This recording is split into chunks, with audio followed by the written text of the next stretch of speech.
Hi friends, Andhra Pradesh ప్రభుత్వం ఒక నూతన వినూత్న సర్వేకు శ్రీకారం చుట్టింది. సమగ్ర కుటుంబ సర్వే అంటే రాష్ట్రంలోని దాదాపు 8 కోట్ల మంది ప్రజల డేటాను సేకరించి ప్రజల యొక్క సమాచారాన్ని డిజిటల్గా రూపొందించాలని ప్రభుత్వం నిర్ణయం తీసుకుంది.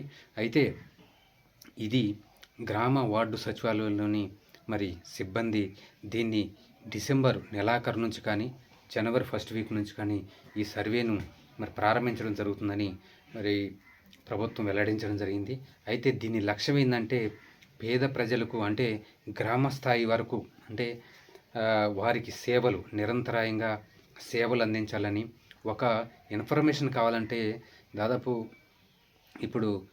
గంటల సమయం, రోజుల సమయం పట్టేది. అలాంటిది కాకుండా కేవలం నిమిషాల్లోనే ఫలానా వ్యక్తి ఎంత ఇన్కమ్ ట్యాక్స్ కడుతున్నాడు, అతనికి రేషన్ కార్డు ఏంటి, అతని ఆధార్ కార్డు డీటెయిల్స్ ఏంటి, పాన్ కార్డ్ డీటెయిల్స్ అన్ని ప్రతి ఒక్క సమగ్ర సమాచారాన్ని సేకరించి ఈ యొక్క కుటుంబ సర్వేలో భాగం చేయాలని, అలాగే ప్రభుత్వానికి ప్రజలకు మధ్య యొక్క సంబంధాన్ని మెరుగయ్యే విధంగా అలాగే పాలనలో పారదర్శకత ఎక్కడైతే లోపించిందో ఖచ్చితంగా దాన్ని మెరుగుపరిచే విధంగా ఈ యొక్క సమగ్ర కుటుంబ సర్వే లక్ష్యమని ప్రభుత్వం ప్రకటించింది.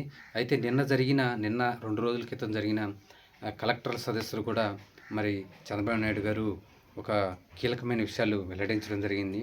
మనం మంచిగా పనిచేస్తున్నా అనుకుంటే తప్పు లేదు, కానీ అది ప్రజలకు ఎంతవరకు చేరుతుంది అని మనం ఖచ్చితంగా దాన్ని ఎప్పటికప్పుడు రెక్టిఫై చేసుకుంటూ ముందుకెళ్లాల్సిన అవసరం ఉందని కలెక్టర్ గారు కూడా చాలామందికి ఆదేశాలు ఇవ్వడం జరిగింది.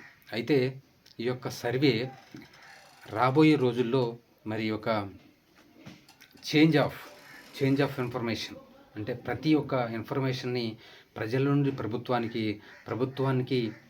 ఈ యొక్క ప్రజలకు ఈజీగా చేకూర్చే విధంగా ఉంటుందని, అలాగే ప్రభుత్వానికి ఏదైతే సంక్షేమ పథకాల విషయంలో అభివృద్ధి విషయంలో ఉద్యోగాల కల్పన విషయంలో ప్రతి విషయంలో కూడా ఈ యొక్క డిజిటల్ సేవలు మెరుగయ్యే విధంగా ఇది ఉపయోగపడుతుందని ప్రభుత్వం ప్రకటించింది. ఇప్పటికే రాష్ట్ర ప్రభుత్వం వాట్సాప్ సేవలు కూడా దాదాపు 220 పైగా సేవలు వాట్సాప్ సేవలు ప్రతి ఒక్క సర్టిఫికెట్ని వాట్సాప్లోనే అందించడం ప్రారంభించింది. కొన్ని జిల్లాల్లో ప్రారంభమయ్యాయి, కొన్ని జిల్లాల్లో రానున్న రోజులు కూడా ప్రారంభమవుతాయని ప్రభుత్వం ప్రకటించింది.